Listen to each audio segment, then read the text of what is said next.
اب اللہ جل جلالہ امن والوں نے اس انسان کو جو پیدا کیا ہے وہ کیوں پیدا کیا ہے؟ اللہ پاک نے اس کے پیدا ہونے کا مقصد بتایا ہے، وما خلقت الجن والانس الا لیعبدون، تو میں نے جنوں اور انسانوں کو صرف اپنی عبادت کے لیے جو نہ بنایا ہے، صرف اپنی عبادت کے لیے، اپنی بندگی کے لیے بنایا کہ یہ انسان مجھ کو پہچانے اور میری مانے جو نا۔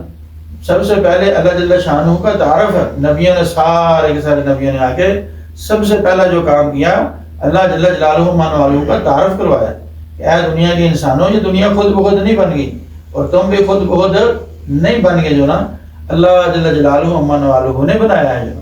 اللہ پاک خود فرماتے ہیں یہ دیکھو آسمان کو کس نے جو نا بنایا ہے، اور بغیر ستون کے اللہ پاک نے اس کو جو نا کھڑا کیا ہے، اور اللہ پاک کہتے ہیں اے مخاطب تو اس کی طرف نظر اٹھا کے دیکھ اور بار بار دیکھ، تجھے اس کے اندر کوئی عیب نظر نہیں آئے گا، اس کے اندر کوئی کمی اور کوئی کجی نظر نہیں آئے گی، تیری نظر ذلیل ہو کر واپس لوٹ آئے گی، لیکن اس کے اندر تجھے کوئی نقص جو نا نظر نہیں آئے گا۔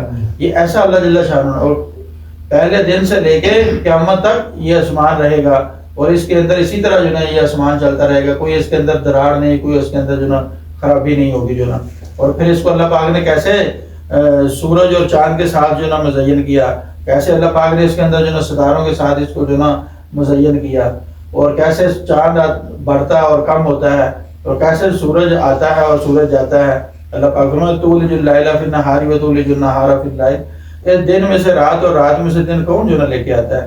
اللہ کہتا ہے اگر میں دن کو لمبا کر دوں، کوئی ہے جو نا رات کو لانے والا؟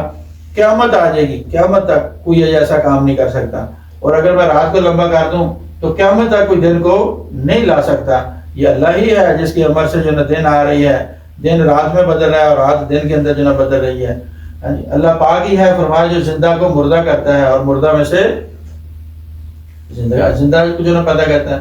وَتُعِزُّ مَن تَشَاءُ وَتُذِلُّ مَن تَشَاءُ بِيَدِكَ الْخَيْرُ وَهُوَ عَلَى كُلِّ شَيْءٍ قَدِيرٌ، وہ اللہ ہی ہے جو نا عزت کے نقشے میں سے ذلت اور ذلت کے نقشے میں سے عزت کو جو نا پیدا کرتا ہے، خوشی میں کے حالات میں سے غم کو پیدا کر دیتا ہے اور غم والے حالات میں سے خوشی کو پیدا۔ بہت بڑی خوشی ہو رہی ہوتی ہے، شادی ہو رہی ہوتی ہے، یعنی دو خاندان آپس کے اندر کتنے خوش ہوتے ہیں، وہ دلہا دلہن کو لے کے آ رہا ہوتا ہے، راستے کے اندر ایکسیڈنٹ ہوتا ہے، جتنی بڑی خوشی اس سے بڑا جو نا غم ہو جاتا ہے، دونوں خاندانوں کے اندر دونوں کی جو نا ڈیتھ ہو جاتی ہے۔ تو وہ اللہ ہے جو چاہے جس وقت چاہے جیسے چاہے اپنے کرنے میں کسی کا محتاج نہیں ہے، اور ساری کی ساری مخلوق اس کے امر کے اندر جکڑی ہوئی ہے۔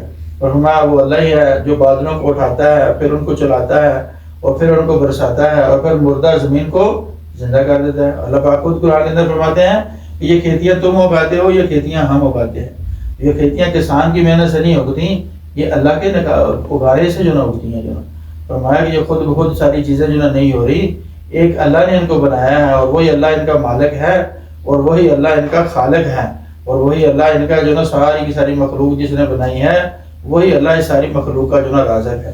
سمندروں کے اندر جو مخلوق ہے اس کو رزق دینے والی ذات بھی اللہ ہی کی ہے، اور جنگلوں کے اندر مخلوق کو بھی رزق دینے والی ذات اللہ ہی کی ہے، ہواؤں کے اندر پرندوں کو رزق دینے والی ذات بھی اللہ ہی کی ہے، اور زمین کے اندر کیڑوں مکوڑوں کو رزق دینے والی ذات بھی اللہ ہی کی ہے، اور فرمایا انسانوں کو پالنے والی ذات بھی اللہ ہی کی ہے۔ فرمایا کوئی آدمی اپنے علم سے نہیں پڑھ رہا، کوئی آدمی اپنی دکان سے نہیں پڑھ رہا، کوئی آدمی اپنی ملازمت سے نہیں پڑھ رہا، کوئی آدمی اپنی تجارت سے نہیں پڑھ رہا، اور کوئی آدمی اپنی کھیتی باڑی سے نہیں پڑھ رہا، بلکہ اللہ پاک کے پالنے سے پڑھ رہا ہے۔ یہ جو کہنا تمہارے باپ جو نا لے کے آتا ہے، ہاں جی، اور وہ اس سے جو نا ہم جو نا پڑھ رہے ہیں، اس سے ہمارا نظام چل رہا ہے، فرمایا یہ شرک کے بول ہے، یہ شرک کے بول ہے۔ ہاں جی، حقیقی بول کیا ہے کہ اللہ کے پالنے سے پڑھنے ہیں، اللہ کے پالنے سے پڑھنے ہیں۔ اگر باپ کو صحت کس نے دی ہے؟ اللہ نے دی ہے۔ بھائی کو صحت کس نے دی ہے؟ اللہ نے دی ہے۔ مجھے صحت کس نے دی ہے؟ اللہ نے دی ہے۔ اگر وہ اللہ دماغ کو خراب کر دے تو کوئی بندہ دکانداری کر سکتا ہے؟ زمیندار کر سکتا ہے؟ ملازمت کر سکتا ہے؟ وہ اس کو لوگ، گھر والے لوگ اس کو پاگل کریں گے۔ سے ہوا کیا ہے؟ فالج ہوا اور دماغ کی کتار کیا ہو گئی؟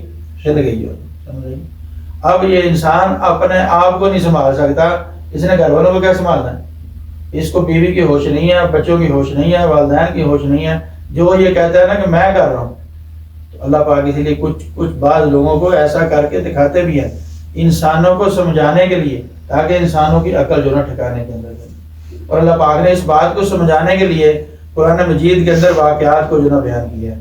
اللہ پاک حضور پاک صلی اللہ علیہ وآلہ وسلم کو کیا کہہ رہے ہیں کہ نبی جی ہم آپ کو یہ واقعات جو سناتے ہیں اس لیے سناتے ہیں تاکہ آپ کے ایمان کو مضبوط کریں، تاکہ آپ کے ایمان کو مضبوط کریں۔ اب حضور پاک صلی اللہ علیہ وسلم کے ایمان کو مضبوط کرنے کے لیے جو قرآنی واقعات ضروری ہیں تو میرے آپ کے لیے کتنا ضروری ہے۔ حضرات صحابہ جب بھی آپس میں جمع ہوتے تو وہ کیا کہتے ہیں کہ آؤ ہم اپنے رب کے اوپر ایمان لے کے، یا پہلے وہ ایمان لے کے پہلے بھی وہ رب کے اوپر ایمان، لیکن اپنے ایمان کو مضبوط کرنے کے لیے وہ ایمان کے تذکرے کرتے۔ حضرات صحابہ فرماتے ہیں ہم نے سب سے پہلے ایمان سیکھا، اس کے بعد ہم نے قرآن سیکھا۔ آج ہمارا مسئلہ یہ ہے کہ ہم قرآن پہلے سیکھ لیتے ہیں، ایمان سیکھنے کو کام ہی نہیں سمجھتے کہ یہ بھی کوئی کام ہے۔ 13 سال مکے کے اندر حضور پاک صلی اللہ علیہ وآلہ وسلم ایمان کی محنت کر رہے ہیں۔ کلمہ لا الہ الا اللہ محمد رسول اللہ، یہ ایمان کی محنت ہے، یہ ایمان کی محنت، یہ یقینوں کی تبدیلی ہے اور یہ طریقوں کی تبدیلی ہے۔ جب ایمان بن جاتا ہے تو فرمایا کہ جسم سے نکلنے والے سارے کے سارے اعمال ٹھیک ہو جاتے ہیں، اور جب ایمان نہیں ہوتا تو فرمایا جسم سے نکلنے والے سارے کے سارے اعمال خراب ہو جاتے ہیں۔